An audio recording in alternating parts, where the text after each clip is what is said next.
Welcome to another episode of The Blank Canvas, a project brought to you around AI and accessibility in building real-time business infrastructure that supports and drives revenue to you in a tangible way. Drop in all the keywords, choose all of the above. Mainly what we're focused on is actually bridging automations and systems that are by the segment actually tangible and useful to somebody. So from here, I'm in the process of building this questionnaire. As you can tell, I'll show you guys here. Show the big old calendar. Today's been a good day. I put my 2-hour sprint into it, had a break for food, learned some stuff here, which actually I'll probably move that forward there. Had an amazing episode with the legend Julian Raves from Learn AI Agents and Chosen Labs. Today, as I know, with much of my daily uploads, my thumbnails have been lacking. So I went over to this tool called Secta.ai. Shout out to Julian for putting me on this. He's still working with these on his thumbnails like years later. But anyways, you feed it 15 of like high quality photos and it goes and it generates like an obscure amount, like an insane amount. You get to choose essentially across all these different styles. You can even generate more if you want. So I selected these styles based on preference, and it had like obviously filler photos there. Then it took pretty much like overnight. They asked for like 12 hours or something like that, or I don't know. They advertised 4 hours, but it took 12 to 24 anyways. And it generated a bunch of this stuff. Now, I don't really like all of these. Like, I don't know what the seriousness is, the skinniness, the pose, the Jack Harlow-esque kind of feel here. I really enjoyed this style, so you'll probably see a lot more of this in my thumbnails, which I think is pretty nice. Minus the turtlenecks, because I don't wear turtlenecks. This one, head size, is kind of weird. But anyways, instead of spending the time self-aggrandizing and tearing it apart, you're going to see a lot more of this pretty much going into thumbnails. And I'm going to be mass creating it throughout Canva and pretty much, multiplying the efforts through that. On that token as well, with this specific breakdown, I'm also going to be showcasing a proposal generator that I use in real time. I'm actually rebuilding it, which is really great. So I used to use PandaDoc, and PandaDoc was quite expensive. Finished up that, got rid of the free trial. Might migrate to some other tools. So tomorrow morning I'm going to be ideating, playing on that. And yeah, really showcasing that in a lifetime. But highly recommend when it comes to the thumbnail side of things. Just showcase this. I think I have it open. I do have it open. So to showcase it, I pretty much, there's a generic background. You kind of just got to play with this. So instead of me talking through this in terms of like what I'm actually going to do here, I think that's less important. The higher thing that's a bit more better on the qualitative standpoint is some stuff I spoke about today on the Citizen Developer episode, which is coming out soon. Really focused on the power of outbound. So let's dive over here. I've talked about this Markov chain a few times. For those unfamiliar, it's just like a probability piece that moves you along different sales cycles. A big component of it that I want to touch upon is this piece about surface area and distribution. Authenticity and communication and packaging, as I riffed on in previous times. Now more than ever, as I really like dial in this like broadcast daily kind of style again.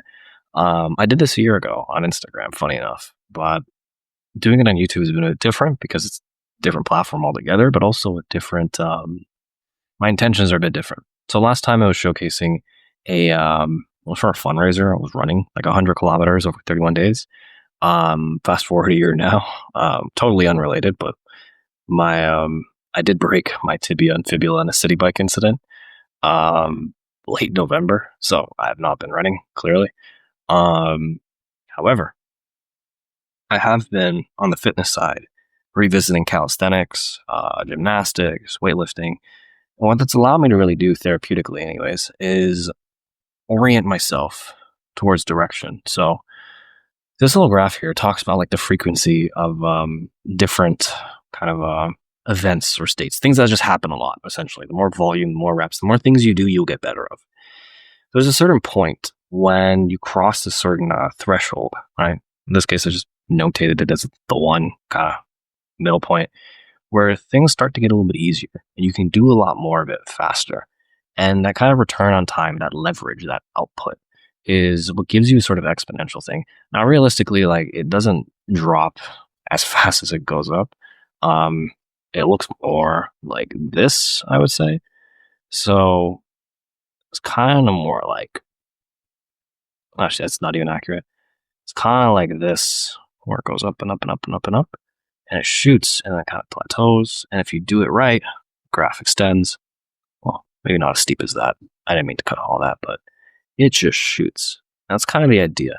Sometimes it will like, I'll do a little dotted version here where instead of that, it will do a bit more of, say it gets up here, it'll kind of dot, dot, dot, assume that is straight, and it'll kind of climb a little bit more and then kind of. Now, often when people experience this little stagnation, this is god awful wrong, but you can tell, tail end of the day, they almost feel a sense of impossibility and their intentions start to kind of get checked of like, why are they doing this in the first place? I'm not doing this for virality or like fame or any. I find anything less people that know about me. Almost, it's less for me. Frame it like this: when it comes to crowds and having to mitigate and manage expectations and personalities and like how to approach things, you have to be so oriented towards your own bubble and your own way of being that those crowds and those different like perspectives towards you don't impact the resonant mirror.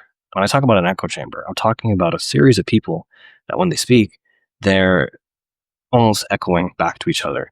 And when you have that, your circle, your people, like they can echo what you want to hear. And I feel like when you go and explore talking to strangers, it opens up an avenue to criticize and almost detach your egoic way to presentation and communication, which, is an ongoing process. It's not all Buddhist kind of black and white A-B kind of thing.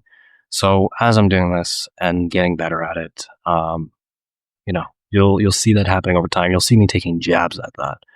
And I hope my aim, my target, is not to experiment insofar that it implicates my ability to communicate authentically. I want to be able to articulate and relay these concepts and systems that impact people in the shortest line path of doing so, which is funny, because I just spent, a solid, 3 minutes saying, hey, I just want to take my best jab at this. I just want to talk and communicate, not just talk. I want to convey and truly bridge that meaningfully. So instead of talking about it, best to show you it. So stay tuned for the following few weeks. You'll see a few jabs at that. Until then, see you guys in the next